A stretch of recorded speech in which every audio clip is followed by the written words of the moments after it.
Most NFL stars walk into the league with hype, 5-star ratings, and sky-high expectations. But Justin Jefferson? He couldn't even make varsity. No scouts, no spotlight, just a quiet kid stuck on JV, playing defense. He was so far off the radar that college coaches barely gave him a second look. But somehow, that same kid didn't just make it to the NFL.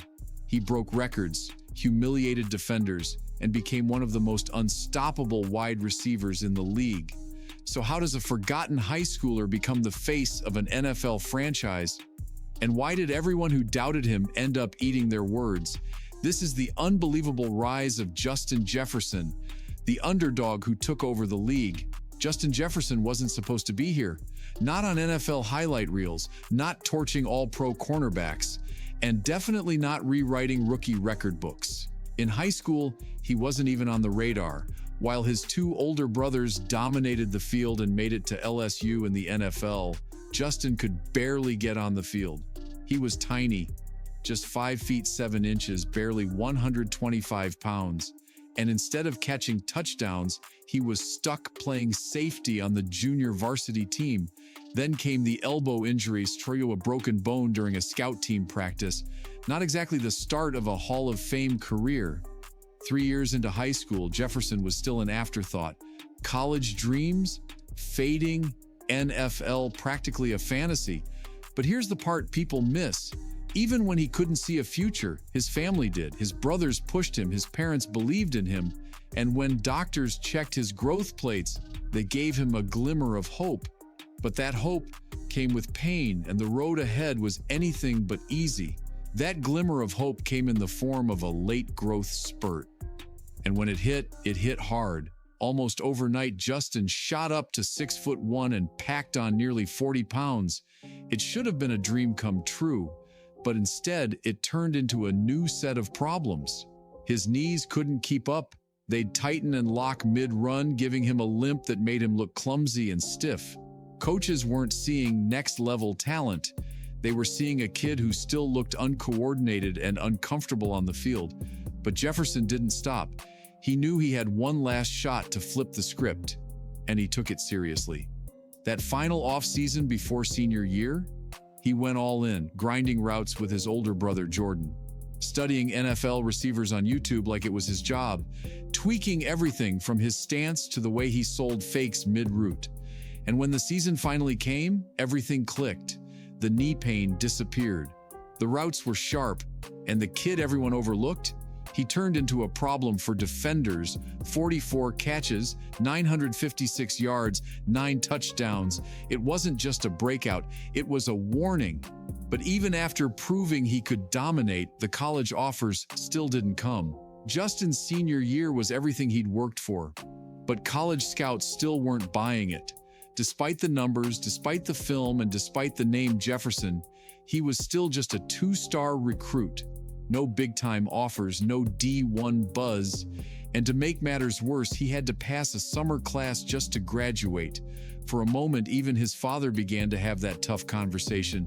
Maybe it's time to start looking at Division II, but then came a lifeline, LSU, his dream school, the one his brothers had played for. Still remembered the name, and Ed Orgeron, LSU's head coach at the time, made it simple. If he finishes his class, he's got a scholarship waiting. That was all Justin needed to hear. He locked in, finished the class, and snatched the very last scholarship spot on LSU's 2017 roster. He wasn't a headline recruit.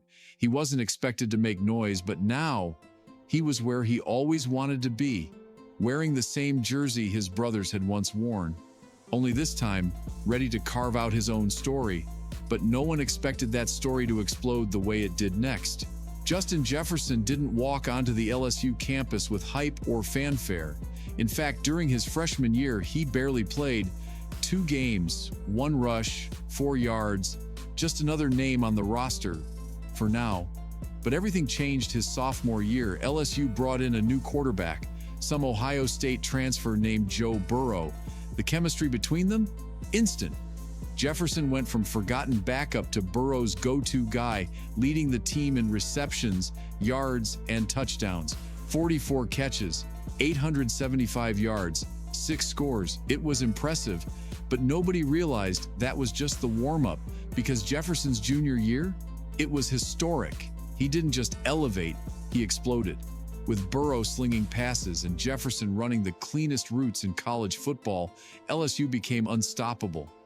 Jefferson led the nation with 111 receptions, added 1,540 yards and 18 touchdowns, numbers most wide receivers dream of across their whole career.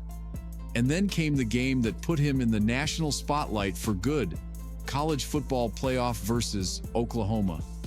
Jefferson torched them for 14 catches, 227 yards, and 4 touchdowns in the first half. He followed it with a dominant performance in the national championship against Clemson, helping seal LSU's perfect season. By the end of that year, he wasn't just one of the best receivers in the country, he was a lock for the NFL draft. But even with all those records, the doubts were far from over. Justin Jefferson had done everything right. He worked his way up from unknown to unstoppable. He dominated the SEC, shattered records, and humiliated elite defenses on national TV. But somehow, it still wasn't enough. Heading into the 2020 NFL Draft, scouts nitpicked everything. Can he line up outside? Is he fast enough? He wins with finesse, not power. They weren't wrong about his route running. He was surgical. But instead of seeing that as a strength, they saw it as a crutch. So Jefferson had one final message to the doubters. At the NFL Combine, he clocked a blazing 4.43 in the 40-yard dash. That should have shut the talk down. Instead, teams doubled down. 4 wide receivers went off the board before him. And the most painful insult? The Philadelphia Eagles, desperate for receiver help, passed on Jefferson to take Jalen Reagor. 1 pick later, the Minnesota Vikings didn't hesitate. At 22nd overall, they called Justin Jefferson's name. And just like that, he was headed to the NFL. The only problem? He was stepping into some massive shoes. The Vikings had just traded away fan favorite Stephon Diggs. Jefferson wasn't just another draft pick. He was expected to fill that void. And when the season started, Jefferson made sure no one ever questioned that decision again. 2020 wasn't a normal year for anyone, especially NFL rookies. No preseason, limited training camps, no time to adjust. Most first-year players struggled to find their footing, but not Justin Jefferson. He didn't even start until week 3. That's when the Vikings finally gave him a real shot. And in that very first start, he made the league regret ever doubting him. 7 catches, 175 yards, 1 touchdown, and the birth of a new NFL ritual, the GRIDDY. Overnight, Jefferson became a problem for defenses and a star for fans. He followed that performance with back-to-back 100-yard games, something only a handful of rookie receivers in Vikings history had ever done. And he wasn't slowing down. By week 6, he torched the Falcons for 166 yards and 2 touchdowns. By week 13, he hit the 1,000-yard mark, faster than almost anyone in history. And by season's end, he'd shattered records: 1,400 yards, 7 touchdowns, a Pro Bowl selection, and the NFL rookie receiving record for yards in a season, breaking marks once held by Randy Moss and Anquan Boldin. Even though he didn't win Offensive Rookie of the Year, he finished second behind QB Justin Herbert. Everyone knew who the breakout star of 2020 really was, but if his rookie season was special, his second year would be something else entirely. Year 2 is where many rookies fall off. Defenses adjust, the league catches up. But with Justin Jefferson, it was the opposite. Teams studied a year's worth of tape, game planned around him, threw double coverage his way, and it didn't matter. He was better. Route running, cleaner, catches, even more contested. Explosiveness, off the charts. By the end of 2021, Jefferson had racked up 108 receptions, 1,616 yards, and 10 touchdowns. He improved on every major stat from his rookie year, and yet he still got snubbed. Second-team All-Pro, missed first-team honors by just 1 vote. 1.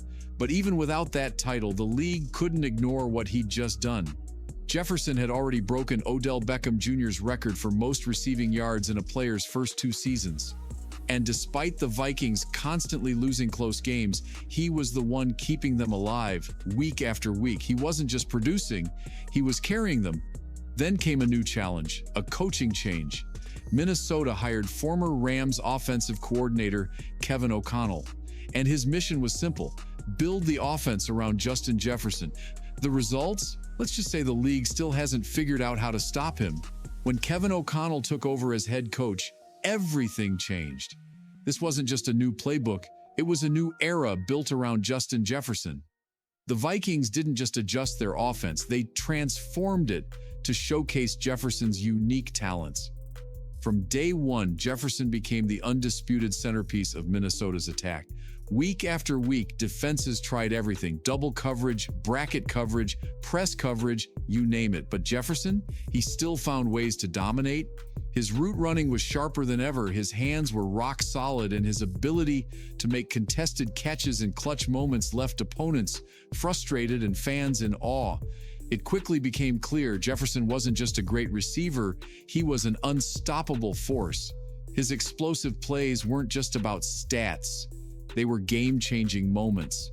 Whether it was a jaw-dropping sideline catch, a perfectly timed double move, or breaking tackles after the catch, Jefferson's highlight reels grew longer by the game. Analysts, former players, and commentators all started asking the same question: could Justin Jefferson be one of the greatest receivers to ever play the game? The Vikings surged to their best start in years, and Jefferson's name was on everyone's lips.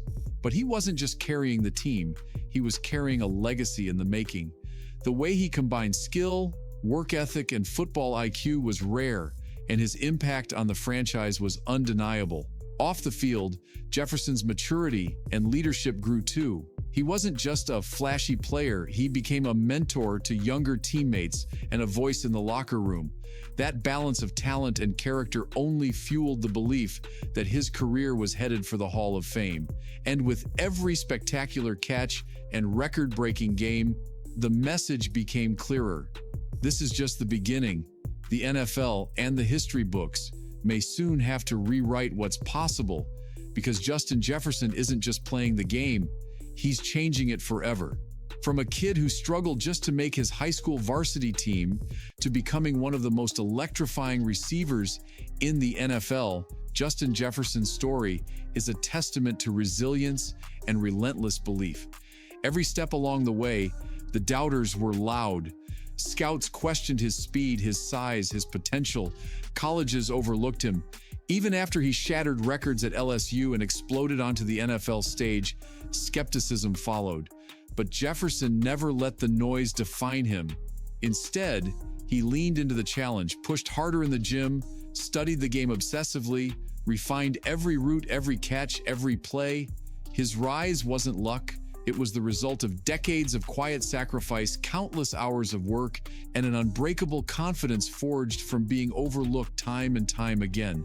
Now, as the NFL's defenses scramble to contain him, the narrative is shifting.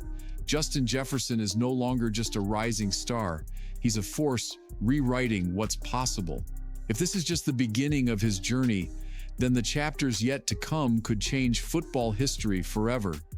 Justin Jefferson's story reminds us that greatness isn't given. It's earned through grit, heart, and a refusal to ever settle for less. And that's a legacy worth watching.